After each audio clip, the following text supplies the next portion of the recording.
हम मिलते हैं। कैसे हो शिवराज जी? मुझे मिले थे थोड़े दिन पहले, आनंद, मजे ले रहा हूँ। आज मैं वहां जा रहा हूँ, आज मैं वहां जा रहा हूँ। मैंने कहा मोहन भैया कैसे है? तो थोड़ा सा सोचते विचारते और फिर कहते हैं ये तो दूल्हा तो मुझे बनाया गया था, मुख्यमंत्री का चेहरा मैं था और लोगों के साथ धोखा कर लिया भारतीय जनता पार्टी ने। बोल नहीं पा रहे जैसे आप लोगों पे, मैंने अभी आप लोगों के लिए कहा, मैं बीजेपी के लोगों से भी अनुरोध करना चाहता हूँ। जिस तरीके से लोकतंत्र को छोटा और डराने की भावना के साथ बीजेपी का आपका नेतृत्व देश में ला रहा है, एक दिन बीजेपी के कार्यकर्ता और नेताओं की कदर भी नहीं बचेगी। आज शिवराज जी की जो गत हुई, हमारे विरोधी थे पर मुख्यमंत्री थे प्रदेश के, जो खूब मेहनत करके उन्होंने अपनी सरकार बनाई, बहनों से वादा करके अपनी सरकार बनाई। आपने उस लोकतंत्र की लोकप्रियता की भावना की भारतीय जनता पार्टी ने हत्या की। अगर उनकी सरकार बनी थी तो शिवराज जी के चेहरे पे उनको दूध में से मक्खी जैसा निकाल के बाहर किया। ये मैसेज क्या है? ये मैसेज अनुशासन का नहीं है, ये मैसेज तानाशाही का, कि हम लोगों के मत का और विधायकों के अधिकार का की भावना की कदर नहीं करते हैं। हम अपनी डिक्टेटरशिप की भावना की, आदेश की भावना की फिक्र करते हैं। तो ये बीजेपी के लिए भी खतरा है। बीजेपी के वो कार्यकर्ता जिन्होंने दिन रात तक हिम्मत से, जिन्होंने बीजेपी को खून से सींचा अपने, मैं गलत तो नहीं कह रहा हूं, पर आज उनका क्या सम्मान है भारतीय जनता पार्टी, क्या उनकी भावना है भारतीय जनता पार्टी? वो जो बीजेपी के संघ के कार्यकर्ता थे पुराने, जब एक तरफा कांग्रेस थी, जो बीजेपी के लिए वोट मांगते थे, उन परिवारों की क्या हर्ष है, जरा आप चिन्हित करो। तो मत के मध्य में बीजेपी की, आज की बीजेपी एकदम सर माथे पे लेके मस्त है। जनता और भारतीय जनता पार्टी का कार्यकर्ता एक दिन इनको सबक सिखाएगी। धन्यवाद। हमें मंदिर राम के जाना है, राम लला के दर्शन करना है, बार बार करना है, हर बार करना है, 1 लाख बार करना है और करेंगे। ये हमारी आस्था का विषय, करेंगे ही। राम यात्रा निकालेगी कांग्रेस पार्टी और मंदिर जाएगी और दर्शन करेंगे मध्य प्रदेश में। पर मोदी जी कहेंगे, शिवराज जी कहेंगे, मोहन यादव कहेंगे, तब करेंगे। हमें हमारे माता पिता के पैर लोगों को बताने के लिए चुना है कि आस्था और सम्मान के लिए चुना है। मेरे माता पिता की सेवा मुझे मेरी आस्था के साथ करना है, या मुझे पड़ोसी कहेगा क्या इसके लिए करना है? मुझे भगवान राम के हर कांग्रेस की आस्था का विषय है, हर कांग्रेसी की आस्था का विषय है। हम उसमें अपनी भावना को व्यक्त करते हैं और मानेंगे भी और मानते भी हैं। कांग्रेस में जो पलायन हो रहा है दोनों का सवाल लेके मैं बिल्कुल सही है।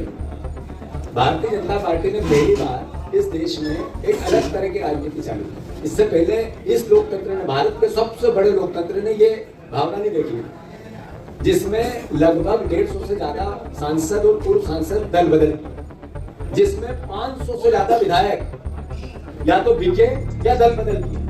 अब नई परंपरा है कि जो प्रेशर चलाता है, जिसको रॉयल्टी नहीं देनी है, करप्शन करना चाहता है, उससे बात करो और उसको अपनी पार्टी में लेके आइए। जिसको बस चलाना बिना परमिट से, जैसे गुना में चल रही है, भारतीय जनता पार्टी का ही नेता था ना, जिसमें 11 लोग स्वाह हो गए।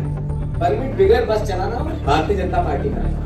पत्रकारों पे हमले करने हो, उनके पे भी यातना देनी हो, तो फिर बीजेपी में सत्ता के साथ रहो। अगर किसी भी तरह का क्राइम करना हो, किसी भी तरह का क्राइम, जितने अपराधी टाइप लोग हैं आज वो भारतीय जनता पार्टी में आपको ज्यादा तादाद में मिलते हैं या नहीं मिलते हैं? जिनके ट्रैक रिकॉर्ड अपराध से जुड़े हुए, जो जुए सट्टे चलाते हैं, वो भारतीय जनता पार्टी में मिलते हैं या नहीं मिलते हैं? मैं गलत हूं तो आप अपने अंतर्मन में भी समझे इस बात को। तो दूर दूर की बातें हैं। ऐसे लोग जिनका मन कच्चा है, जिनके दिमाग में स्पष्टता नहीं, जिनको ये पता है कि कांग्रेस पार्टी वो पार्टी है जिसने आइडियोलॉजी के साथ देश को आजाद कराया और देश की उन्नति के लिए भी शहादत दी, आज लोकतंत्र की रक्षा के लिए भी शहादत देने की जिसकी इच्छा हो, उसमें कांग्रेस में उसका स्वागत है। जिसने सरकार जागे और करे, जो बोला वो करे। और 8 तारीख के दिन पूरे प्रदेश में जहां जहां खरीदी हो रही मंडियां, हर मंडी में कांग्रेस का कार्यकर्ता किसानों के साथ इस भावना को व्यक्त करेगा कि जो बोला वो करो। तो आज आएगा, कल आएगा, तेरा मन मेरा मन, क्राइम और कर्ज के काका हो आप आदरणीय मोहन यादव जी। जिस दिन से बने हो, क्राइम का ग्राफ 30 साल में सबसे ज्यादा, जिस दिन से बने हो 2 महीने में 15,000 करोड़ रुपए आपने कर्जा लिया है। 15,000 करोड़ रुपए आपकी सरकार ने लिया है। मतलब रोज 250 करोड़ रुपए का कर्जा, 250 करोड़ रुपए का कर्जा रोज मोहन यादव जी ने लिया है। होगा। पर एक सवाल जो रतलाम शहर के निवासियों से मैं करना चाहता हूँ, आप बार बार वोट देते हो भारतीय जनता पार्टी, जो जीता वो सिकंदर, सोच समझ के देते होगे, मैं उसको चुनौती नहीं देना चाहता। पर क्या हुआ, जिन उद्योगों को भारतीय जनता पार्टी और यहाँ के विधायक ने बार बार लाने की बात की थी, एक भी उद्योग चालू क्यों नहीं हुआ इस 10-15 साल? क्या लॉजिक है कि सीवरेज का इतना बड़ा घोटाला हुआ, कौन था दोषी उसका? 150 करोड़ से ज्यादा सीवेज के घोटाले का दोषी कौन है? क्या लॉजिक है कि आपने मिनी स्मार्ट सिटी बनाने की बात की थी और 1 रुपया भी ऐसा जिससे हम कह सकें कि हमारे विधायक ने या भारतीय जनता पार्टी की 15 साल की सरकार ने रतलाम के वोट का सम्मान रखा, एक भी हुआ तो बता। क्या लॉजिक है कि जब भी रतलाम के जिस तरीके के सम्मान और स्वागत की परंपरा है या इसका व्यवहार है, उसके सम्मान बढ़ाने की बात होती है कि भारतीय जनता पार्टी को काम क्यों नहीं कर पाती, सिर्फ वोट क्यों ले पाती है। मैं फिर से उन सवालों को जो भारतीय जनता पार्टी ने चुनाव से पहले रतलाम की उत्तर प्रदेश की जनता से कहे थे वो पूर्ण करें। हमारे देश के प्रधानमंत्री ने कहा बहुत बड़ी महंगाई की बात, अब की बात मोदी सरकार, देश भयावह महंगाई के दौर में चल रहा है। 10 साल बाद उन्होंने देश में आसपास वो चाइना हो, पाकिस्तान हो, सीमा की सुरक्षा की बात हो या भारत के उत्थान की बात हो, जो बातें कही देश उसमें एकदम विपरीत है। और जो बातें 2014 में कही वो फिर 2019 के चुनाव में ली। और आज जो परिस्थितियों पर वोट लिया वही स्थिति देश में भयावह स्थिति बनी, धार्मिक आधार पे, भावनाओं पे और अलग अलग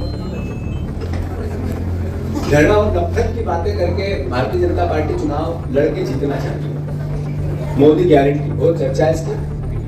जो मैंने अनुरोध किया है कि जो बोला वो चाहे काले धन की बात हो, चाहे 15-15 लाख की बात हो, चाहे महंगाई की बात हो, चाहे ये सब परिस्थिति सर्वविदित है, पत्रकारों के सामने है, देश के सामने। प्रश्न है राहुल जी की भारत जोड़ो न्याय यात्रा का। हमारे लिए सौभाग्य है कि 2 तारीख के दिन मुरैना से लेकर 6 तारीख को रतलाम तक भव्य स्वागत की तैयारियां हैं।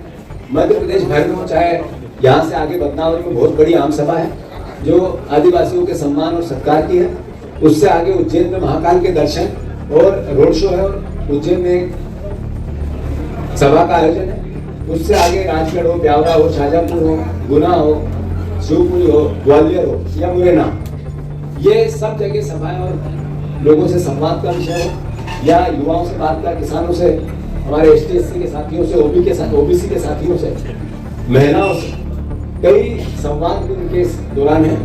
रतलाम की जो प्राचीन सभ्यता है ये एक बहुत सभ्य, सरल और संपन्न शहर, बुद्धिजीवियों का शहर है। मैं मानता हूँ यहाँ का जो संदेश है, यहाँ की जो भावना है पूरे देश में जाती भी है और जो रतलाम का अपना एक प्राचीन इतिहास है वो भी इतना समृद्ध और संपन्न है, उसका सम्मान भी मैं समझता हूँ राहुल जी के अंतर्मन में बसा हुआ है। जब हमारी चर्चा हुई थी रतलाम को लेकर, तो रतलाम को लेकर उनके जो अंतर्मन में जिज्ञासा थी, पॉजिटिविटी थी, यहाँ के इतिहास और परंपराओं की बातें थी, वो भी सर्वविदित है। तो हमें खुशी होगी कि यहाँ रतलाम में रोड शो करेंगे और यहाँ सभा का संबोधन होगा।